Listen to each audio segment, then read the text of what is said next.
Hello, I'm CollectiveShock, and I would just absolutely love to welcome you to my YouTube channel.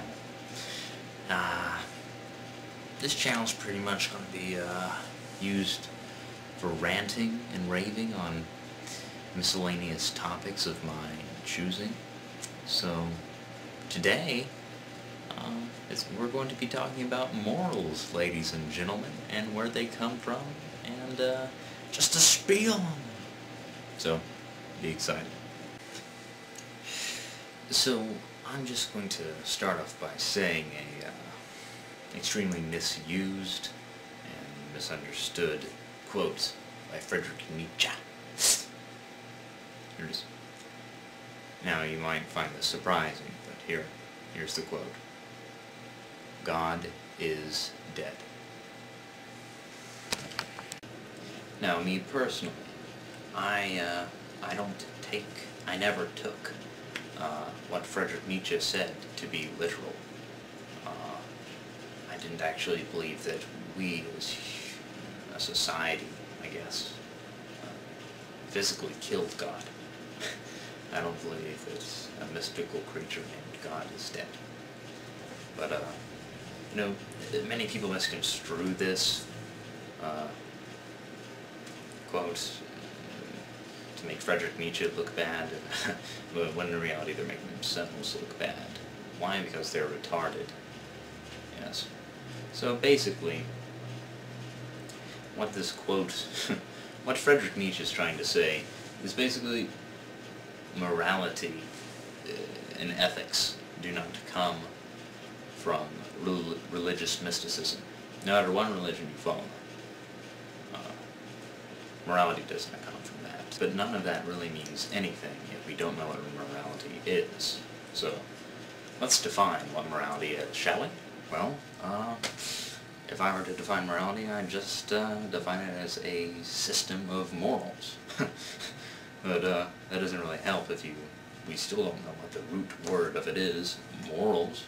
So, let's go into that a little bit. Back to our little discussion on morals and whatnot. I believe I mentioned ethics, and what ethics are just an extension of morality. It's a subclause of it, I would say. So, ethics, you know, they guide us. That's very vague. I probably shouldn't have said that. They don't guide us. Morals guide us. Ethics, we'll say morality, I'll use something here. We'll say morality is the government. Ethics, if the morality is government, ethics are laws. So, if that made any sense at all. If it didn't, then I apologize for your stupidity. So, anyway, what Friedrich Nietzsche was saying, as I stated earlier, God is dead, is that our morals and ethics and everything that comes along with that are not guided, are not defined by the religious or any mystic belief. That ended in 1896, to be exact. So, that state of mind that the Bible, any religious text prevalent in, I don't know, the 18th century, late 17th century, you know, any religious text back then offered up every moral standpoint. That's how morals and ethics were defined back then. You know, 17th century Roman Catholic popes were, it was considered morally incorrect for the heliocentric theory to be presented to the masses. I mean, they took their morals literally out of the Bible. They took the text literally and then impounded that into their moral philosophy. So, I mean, obviously today that's not true.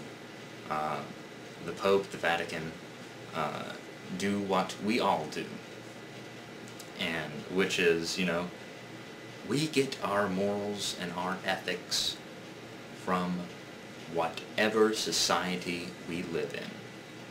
If we live in the American society, no, not even American, we can narrow it down.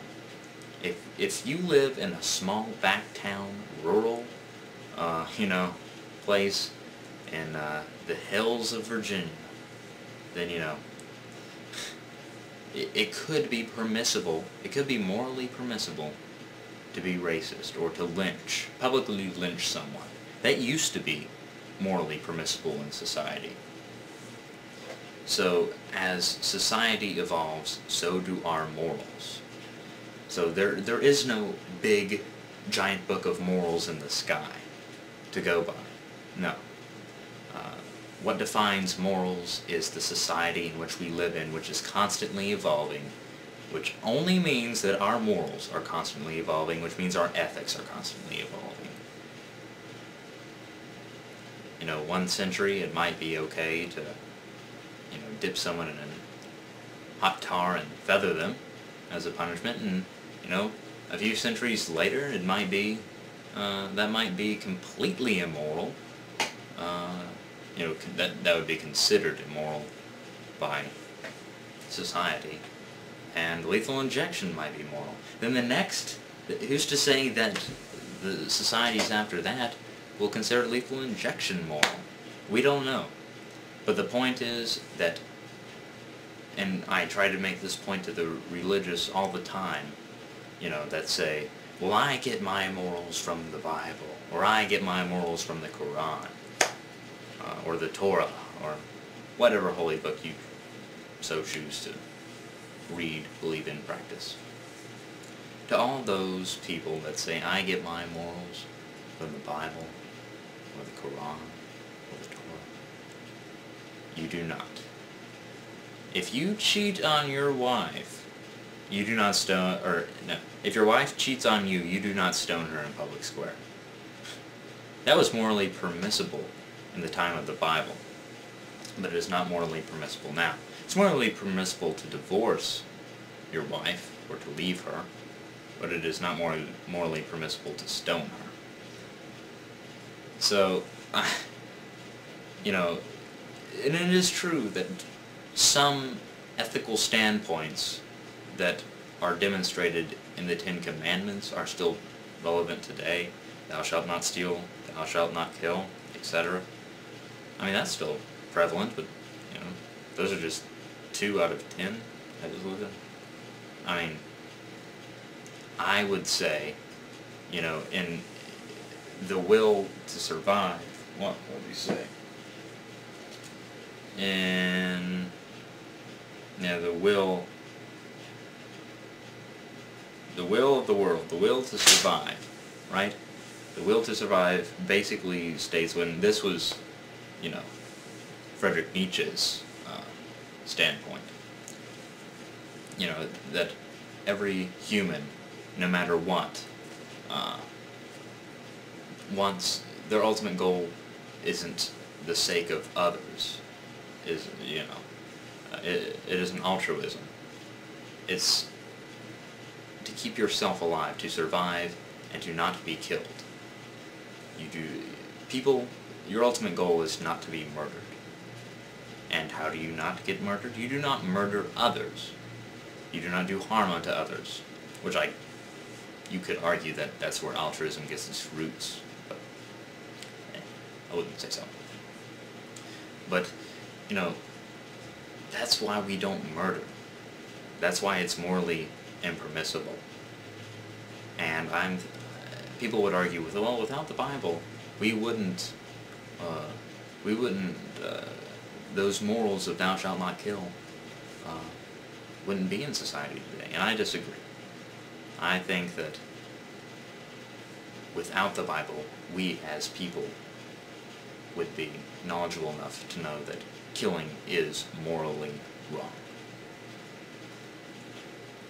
But I have no idea what this stupid time limit is. I'm sure I'm close to going over it. I don't know. But yeah, that was my spiel on morals. So, once again, this is Collective Shock.